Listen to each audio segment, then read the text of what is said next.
Hello guys, Wikipedia channel पर आपका स्वागत है। आज मैं आपको बताने जा रहा हूँ कि बोर्ड एग्जामिनेशन में पेपर को देते समय हमें किन किन बातों का ध्यान रखना है। ये सब बात अगर आप ध्यान रखेंगे जो मैं आपको बताने जा रहा हूँ तो आपके नंबर बहुत अच्छे आएंगे। ठीक है, बहुत छोटी छोटी बातें हैं, आप उनको बी केयरफुल सुने, वीडियो को बिल्कुल भी स्किप ना करें जिससे आपको कोई भी बात आपकी छूट जाए। मैं सबसे पहले आपको बताऊँगा कि सबसे पहले बी केयरफुल, आप पेपर को पढ़िए। एग्जामिनेशन में जाएंगे, अच्छे से पेपर को पढ़िए। ठीक है, पेपर को पढ़ेंगे। अच्छा, उससे भी पहले मैं एक बात और बताना चाहूँगा कि सबसे पहले आपके सामने आएगी कॉपी। क्या आएगी? कॉपी। कॉपी में आप दोनों तरफ लाइनें करना चाहो तो दोनों तरफ लाइनें करें। तो मैं आपको बताना चाहूँगा कि कॉपी में इस तरीके से पतली लाइन करना, एकदम पतली। ठीक है, ये इस तरीके से पतली लाइन करना आप। ठीक, एक तीन कलर के तीन तरह के पेन को यूज़ करना, ब्लू, ब्लैक और एक स्केच पेन। इस स्केच पेन का यूज़ मैं आपको बताऊंगा कि किस तरीके से आपको करना है। ठीक है, चलिए, आपके सामने कॉपी आ गई। कॉपी को आपने अच्छे से फिलअप कर लिया, इस तरीके से ड्रॉ कर लिया। अब इसके बाद आपको क्या करना है, पेपर आएगा आपके सामने। पेपर को बी केयरफुल, आप अच्छे से पढ़िए, किस तरह के क्वेश्चन आ रहे हैं अच्छे से पढ़ लीजिए आप। अच्छा, एक बात और, पेपर पे आप और MCQ अगर आप प्रश्न आते हैं तो उस पर टिक ना लगाएं, जिससे किसी भी तरह की आपके सामने कोई भी प्रॉब्लम क्रिएट ना हो। प्रॉब्लम का मतलब है फ्लाइंग जब भी आती है तो टिक वाले टिक लगा देते हैं तो वो ऑब्जेक्शन करते हैं। तो आप इसका ध्यान रखें, आप टिक ना लगाएं। अपने लिए आप कुछ भी एक निशान लगा लीजिए, लेकिन उस पर टिक ना करिए। चलिए, अब बात आती है कि पेपर को कैसे देना जिससे हमारे नंबर ज़्यादा से ज़्यादा आए। ठीक है, तो सबसे पहले केयरफुल होकर पेपर को पढ़ा हमने अच्छे से। जो प्रश्न पहले हमें अच्छे से आ रहे हैं उनको पहले करिए, जो क्वेश्चन थोड़े से कन्फ्यूजन है उनको आप बाद में देखिए। ठीक है, प्रश्न का क्रम कोई भी हो सकता है, ऐसा कुछ नहीं है कि पहले नंबर पर जो प्रश्न लिखा है वो पहले पे ही करना है, ऐसा नहीं है। आपको जो प्रश्न आ रहा है आप उसको पहले से करिए। ठीक है, चलिए, अब बात आती है कि कोई भी प्रश्न है, सबसे पहले प्रश्न संख्या डालेंगे। तो प्रश्न संख्या कैसे लिखा जाता है? पेपर के बीचों बीच में प्रश्न संख्या डालना, ऊपर की तरफ प्रश्न संख्या, जैसे दूसरे का ये प्रश्न है, डालना, फिर यहाँ से करना शुरू करना। बात क्लियर? अच्छा, दूसरी बात, कोई भी क्वेश्चन आप उसमें से कर रहे हो तो उसको एक बार लिखने के बाद एक बार केयरफुली चेक जरूर कर लें। अन्यथा क्या होता है कि कई बार क्या होता है, हम कर किसी को रहे हैं और क्वेश्चन ही हम गलत सॉल्व कर रहे हैं, अब वो रॉन्ग हो गया। ठीक है, तो ऐसा बिल्कुल भी ना करें, इस चीज़ का आप ध्यान रखें। पेपर में से क्वेश्चन जो भी है, उसकी इकाइयाँ जो भी आप लिख रहे हो तो उसको एक बार जरूर पढ़ लें। ठीक है, क्लियर हुआ?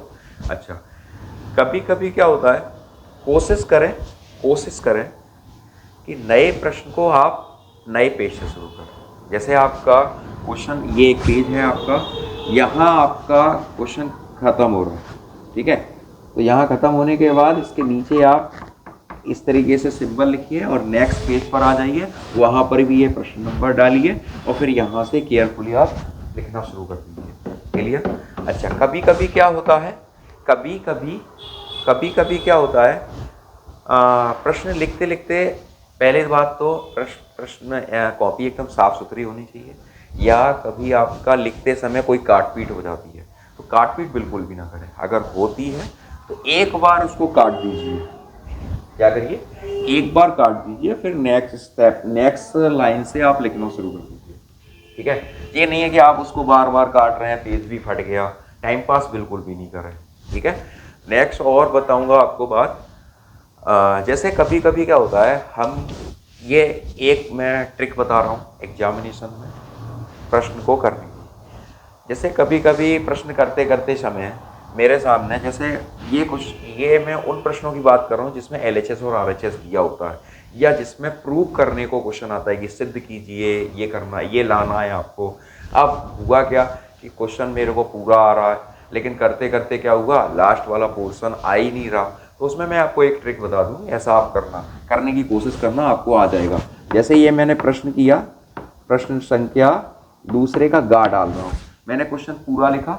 ये उस प्रश्नों में होता है जिसमें हमें मालूम है कि इसका आंसर ये आ रहा है, यानी जिसमें सॉल्व करने, जिसमें प्रूव करने की बात आ रही है।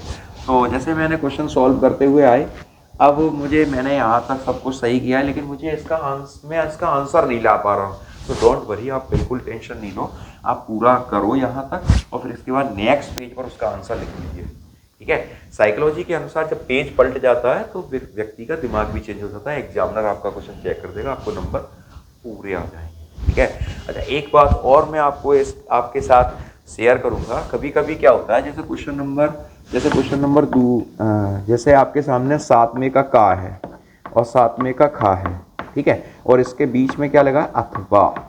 अच्छा दूसरा क्वेश्चन है 8वें का का है और खा है, इसके बीच में भी क्या लगा है, अथवा। क्लियर। अब इसमें क्या है, मुझे इसे ये दोनों आते हैं लेकिन इसमें से कोई नहीं आता। ठीक है, इन दोनों में से कोई नहीं आता लेकिन ये दोनों आते हैं। तो आप ऐसा करो, स्टार्टिंग में एक क्वेश्चन कर दो का वाला, ठीक है, 7वें का खा जो जेन्युइन है। फिर इसके बाद जब लास्ट में यानी दूसरी बेल बजने के बाद जब आप 5, 7, 8 पेज हो जाएं, उसके बाद नंबर डालो आप 8वें का का, ध्यान से सुनिए, नंबर डालो आप 8वें का और 7वें का खा, क्वेश्चन सॉल्व कर दो, नंबर डालो। क्लियर हुआ, बात ध्यान रखना। अच्छा दूसरी और बातें मैं आपके सामने शेयर करता हूँ। जब भी इसका आंसर आए तो आंसर को आप काली पेन से हाईलाइट कर दें उसको, या उससे ही आंसर उसको लिखें। ठीक है, प्रश्न पूर्ण करने के बाद ही ये आपको काम करना है। अच्छा मुख्य बिंदुओं पर हाईलाइट जरूर करें। विज्ञान के पेपर में अगर चित्र से संबंधित कोई प्रश्न है, यदि उसमें चित्र नहीं पूछा गया है तो चित्र को जरूर लिखें, चित्र को जरूर बनाएं। और यदि चित्र बना हुआ है, अगर कुछ थोड़ी बहुत डेफिनेशन थ्योरेटिकल आपका पोर्शन थोड़ा सा गलत भी हो जाता है तो चित्र के अकॉर्डिंग आपको पूरे नंबर आ जाएंगे। आई होप आप मेरे तरफ से आपको, मेरे चैनल की तरफ से आप सभी को शुभकामनाएं। जो भी इस वीडियो को देख रहे हैं सभी को शुभकामनाएं। आपके लिए बेस्ट ऑफ लक, आपका पेपर अच्छा हो। आप इन बातों का जरूर ध्यान रखें जिससे आपकी सारी प्रॉब्लम सॉल्व हो सके। इनको जरूर ध्यान रखें और इस तरीके से पेपर दें जिससे आपके भर भर के नंबर आए। लास्ट पॉइंट और रह गया एक बताने को कि यदि आप पैसा लगा रहे हो, आजकल बोर्ड कॉपी में पैसा निकल रहा है। ठीक है, आजकल बोर्ड कॉपी में पैसा निकलता है, तो पैसा अगर आप लगा रहे हो तो सेकंड पेज पर पैसा लगाइए। ठीक है, पैसा अगर देखो, आजकल मैं भी कॉपी चेक करने जाता हूँ पैसा निकलता है, लेकिन साइकोलॉजी आप पैसे को लास्ट में ना लगाओ, पैसे को लगाओ फर्स्ट या सेकंड पेज पर लगा दो, जो भी आपके पास है। मेरा ऐसा कोई रिकमेंडेशन नहीं है कि आप इतना लगाओ, ये आपकी श्रद्धा के ऊपर है। अगर आपको लगता है कि मेरा पेपर कुछ डाउटफुल हो रहा है तो आप उसमें फर्स्ट सेकंड पेज पर आप पैसे को लगा दीजिए। पैसे को ऐसे लगाना है कि बगल वाले को भी ना पता लग पाए, नहीं तो जो ड्यूटी में कक्षा अध्यापक होते हैं वो भी कभी कभी पैसे को निकाल लेते हैं, जिससे जहां आप देना चाहते हो पैसा वहां नहीं पहुंच पाता है। पैसे को बड़ी सावधानी से लगाएं, कोई देख नहीं पाए आपकी पैसे लगा कहाँ रहे हो, तो इस चीज़ का आपको ध्यान रखना है। ठीक है, और पैसा लगाते हो तो लगाया हो, उसका आपको कहीं ना कहीं इसका रिजल्ट तो आपको मिल जाता है। ठीक है, आपका पैसा बर्बाद नहीं जाता है। अगर ये मैं उस समय के लिए बता रहा हूँ, अगर आपका पेपर थोड़ा सा डिस्टर्ब होता है तो आप इस चीज़ों को लगा दो जिससे आपको बेनिफिट इसका मिल सके। लास्ट में एक बात और आपसे कहना चाहूँगा कि मैंने स्टार्टिंग में एक बात बोली थी कि 3 पेन की, इसमें ब्लू, ब्लैक एंड एक स्केच की बात कर रहा था। तो स्केच से आपको क्या करना है वो मैं आपको बता दूं यहाँ पर। जैसे आपने, और वो लास्ट में करना, आप जैसे पूरी कॉपी आप में जो भी क्वेश्चन है आपने कर लिए, अब आप उस स्केच का प्रयोग आपको कैसे करना है जिससे आपके भर भर के नंबर आए। तो स्केच का प्रयोग आपको जैसे करना है, जैसे आपने ये क्वेश्चन डाला तो पैमाना है एक आप ले लेना, छोटा सा स्केल ले लेना, उससे आप यहाँ से यहाँ तक ऐसे पैमाने से ड्रॉ करना। फिर इसके बाद आपका क्वेश्चन जैसे यहाँ पर ख़त्म हो गया तो इसके बाद यहाँ पर इसको ब्लॉक कर देना।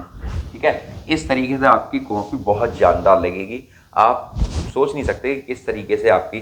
जैसे ही नेक्स्ट पेज पर आएंगे वहाँ पर भी आपको ऐसे ही करना है। अच्छा, जो क्वेश्चन पॉइंट ऑफ व्यू है जिनमें कुछ चीज़ें जैसे हिंदी में आते हैं, माता का नाम, पिता का नाम, सन, ठीक है, अलंकार, रस, छंद, ये सब किसी के राइटर का नाम, ठीक है, लेखक का नाम, ऐसे तो उनको आप हाईलाइट कर दें उस स्केच पेन से। वहाँ काली पेन का यूज़ ना करें, उस स्केच पेन से। लेकिन ये आपको कब करना है, जब आप पूरी कॉपी को लिख लें उसके बाद, जिससे आप प्रत्येक पेज पर आप देखते जाएं कि कहाँ कहाँ मुझे हाईलाइट करना है, आप उसको हाईलाइट करते जाएं, जिससे आपकी कॉपी बहुत सुंदर लगेगी।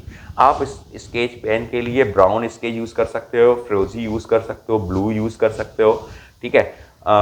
रेड और ग्रीन को छोड़कर आप कोई भी कलर की स्केच यूज़ कर लें जो सुंदर लगे, ठीक है, जिससे आपके कॉपी में 4 चांद लग जाएं और अधिक से अधिक नंबर आ सकें, ठीक है। तब तक के लिए नमस्कार, और आपका पेपर अच्छा हो, बोर्ड एग्जामिनेशन के लिए तब तक की शुभकामनाएं। जय जिनेंद्र, जय हिंद, जय भारत। आपका दिन शुभ।